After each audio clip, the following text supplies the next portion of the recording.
All right, so I got two different topics to talk about today. First, Donald Trump threw another hissy fit on Truth Social and imposed more tariffs on China. Second, US alcohol sales to Canada are down by 85% year over year comparison. But New Brunswick is starting to liquidate its US stock, trying to recoup some of its money. So should we be worried about this? I'll explain a little bit later on it. Today's backdrop comes from Colin, who sent in this photo from Sorrel Ridge in Alberta. What a great vantage point, Colin. Thank you for sending this in. Before I start, I have an update from R. He was the first Canadian I interviewed. He's currently based in Arizona, but already planning to move back to Canada. He sent me a few before and after photos of his possessions slowly starting to disappear from his home. Thanks for sending these over, R, and we're happy that you're coming back to Canada. All right, let's get started. The stock market plunging nearly 900 points at the close after President Trump's new threat to China tonight, a 100% tariff on Chinese imports. What the president is furious about.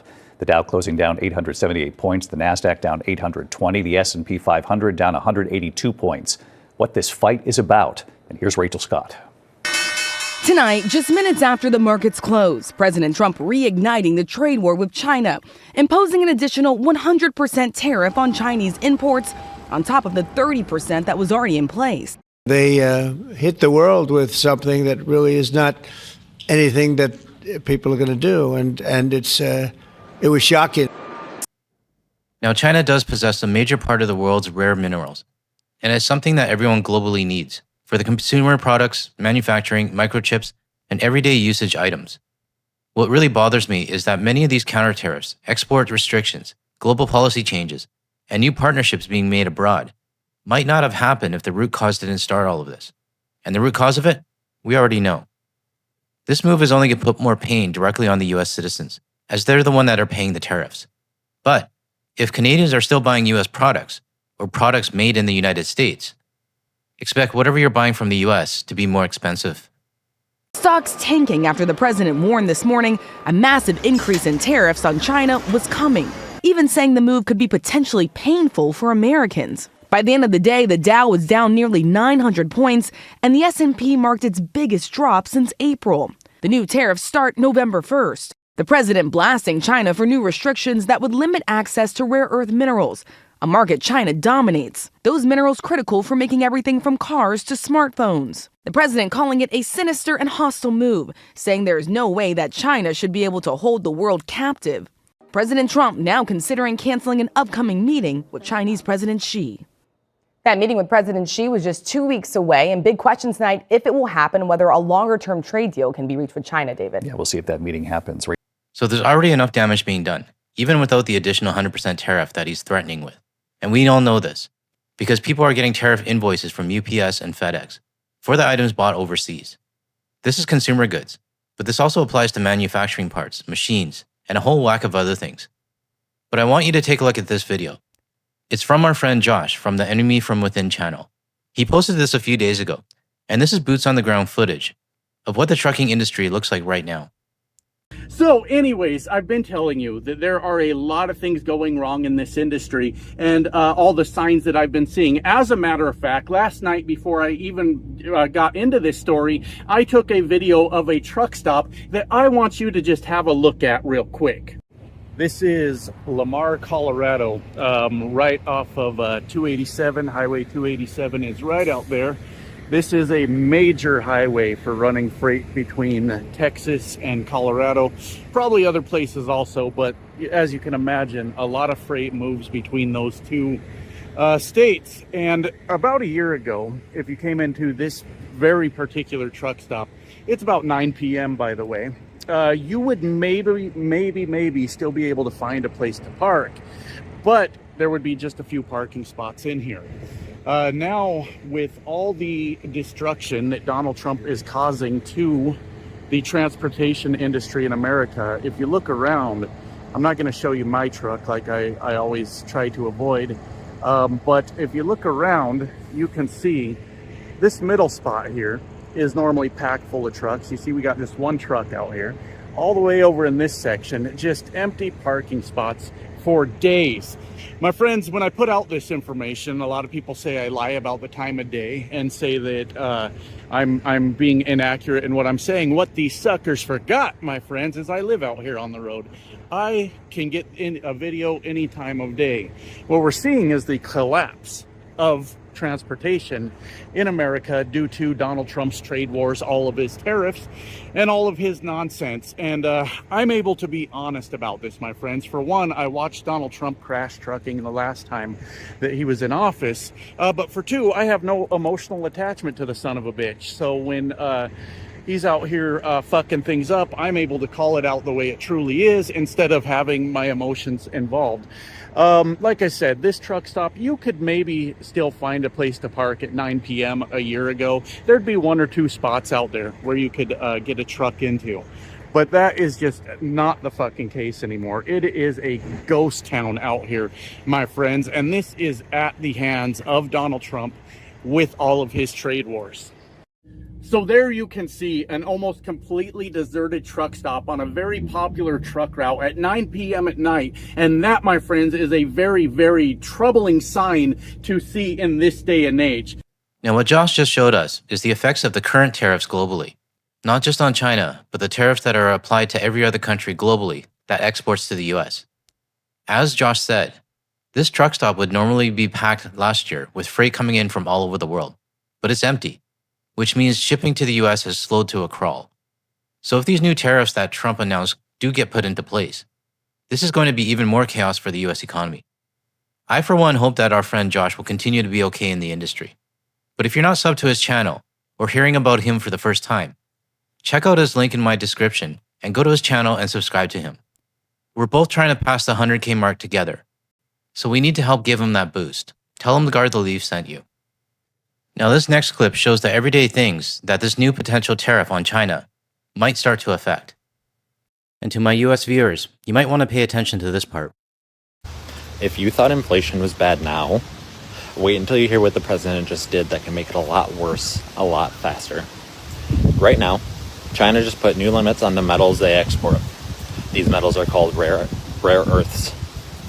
These are tiny minerals used in phones, cars, computers, hospital machines, and even military equipment.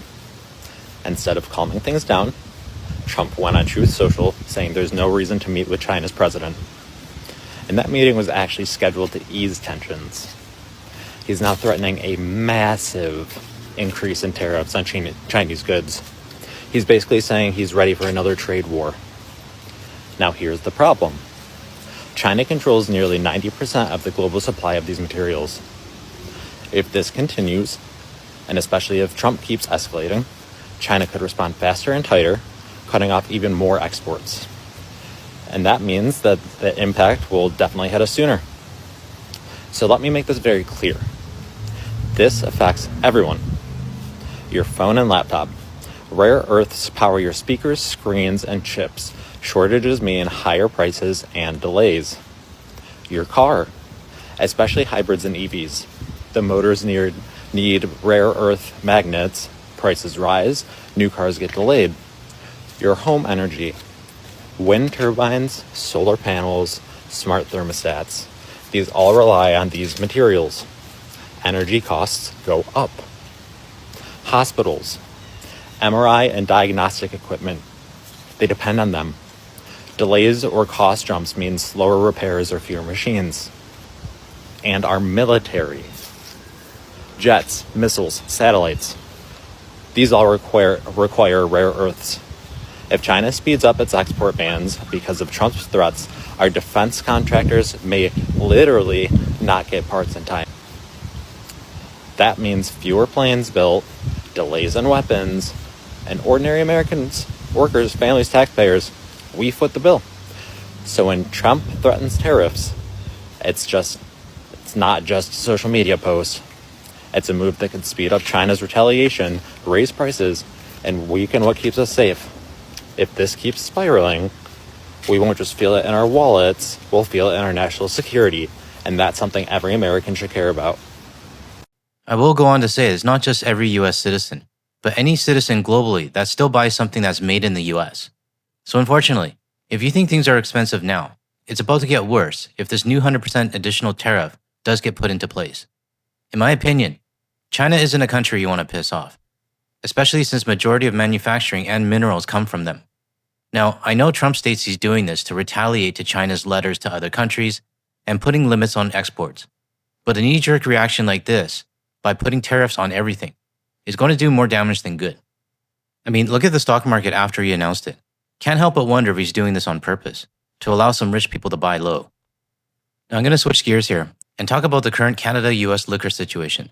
I'll go through this one a little bit quicker, since this video is already getting a little bit longer than I thought. But New Brunswick is putting back on US liquors onto the shelves that they had in storage, and liquidating them for cheap. Let's take a look.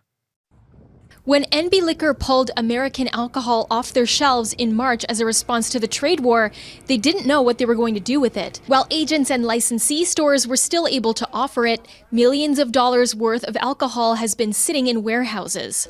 With expiry dates looming, NB Liquor is now selling it off cheap at the Salisbury Depot store to recoup some of the investment. It started off a bit slow, and really since Wednesday, sales yesterday, for example, were tremendous. So we've seen a great uptick in sales. We've had a lot of excitement and interest from customers. We've been seeing customers come from other provinces to buy. In neighboring Nova Scotia, the NSLC isn't selling any of the $14 million worth of American booze it has in storage for the time being. In a statement, Premier Tim Houston's office said they are open to reviewing their non-tariff measures if it's helpful to negotiating a long-term trade deal with the U.S. Some provinces like Nova Scotia are just leaving it in storage. Other ones are attempting to get it back through. Now, we'd all love for the US liquor to just sit in storage, rot, and eventually get tossed out. But it looks like New Brunswick has decided to liquidate it, probably to recoup some of their costs. Now, this is just my opinion, but I'd rather they didn't sell it or put it back on the shelves. But that being said, it is still a lot of money. So if they're doing it just to clear out stock that's just about to expire, okay, fine. As long as they're not placing new purchase orders for future sales, that is something I would get pissed about. But this is just another situation, similar to what happened with the alcohol in Alberta and Saskatchewan. At the end of the day, we, the consumers, still have the power not to buy it. I don't drink much myself, but even if I did, I wouldn't be buying alcohol that's about to expire. Various means, meaning that they can send it back to the distributor. Others are not able to do that, so they're just holding on to it. And others are similar to New Brunswick, are merely liquidating. Mark Holland says American alcohol producers are feeling the impact of Canada's cold shoulder, with the governor of Kentucky expressing frustration in the decline of the Canadian bourbon market. He says the standoff is speeding up the development of made-in-Canada alternatives to American spirits. So I do feel that the R&D, research and development of various spirits in Canada is alive and well. And I think this has actually pushed it a little more into looking at alternatives. And the R&D of new liquors and trying to get different market share on this side of the border is a very positive thing, I think. With no end to the trade war in sight, Canadians may be without bourbon for a long, long while. I'm sure a lot of us will be perfectly fine without the US alcohol back on our shelves. Hopefully, New Brunswick won't be placing new orders for liquor anytime soon. Now, this next report comes from CNBC, and I have to say, I'm loving the numbers that they're actually showing. Back, new report from the Distilled Spirits Council of the U.S. showing American liquor exports fell 9% in the second quarter of the year as trade tensions put pressure on some of the industry's biggest markets. Our Brandon Gomez breaks down the data, Brandon. I do wonder how much is tariff related and how much is just we're not drinking as much. Hey, Sarah. Yeah, that definitely comes into play as well in some of the data. It's, look, a hangover abroad for U.S. spirits. The steepest drop we did see was in Canada, where exports plunged 85%. Now, that's despite Canada lifting retaliatory tariffs because most provinces still won't allow U.S. spirits on shelves. Now, shipments to the U.K. and Japan each fell more than 23%. Sales to the EU dropped 12%. And those three regions combined make up 70% of the exports market. I'm glad to see the 85% drop from Canada. And I'm guessing the remaining 15% is probably going to Alberta and Saskatchewan. I don't know. I don't know how it works. But regardless, it's clearly making an impact on the US liquor industry. As for the UK, Japan, and EU, it's great to see those numbers dropping too. But I would love to see those decline even further. Discus CEO Chris Swanger calling for an adjustment to trade policy here. We're an industry that's intertwined together, and we succeed together in a trading environment that wipes away trade barriers, and we're operating in a zero-for-zero tariff environment. I seriously fucking hate this guy. This is the same guy who called us boneheads for taking liquor off our shelves, yet he doesn't realize we were doing it because of his president, the one he 100% supports. He also wants the liquor industry to be exempt from tariffs, but doesn't give a shit about the rest of the industries that are struggling because of the same policies. Pretty selfish if you ask me. So yeah, I fucking hate this guy. Sorry for the vent. Whiskey, the best example to see the impact here, distillers sitting on record high inventories right now that have tripled since 2012. And at the same time, as you pointed out, domestic sales are stalling, which makes exports crucial to survival. But with international increasingly choosing local labels, it's a recipe for disaster for companies like Brown-Forman and Diageo. We'll hear from Constellation Brands after the bell today as our first look into the sector's performance last quarter. Just like the farming industry, the majority of the liquor industry also voted for Trump, so they get zero sympathy from me.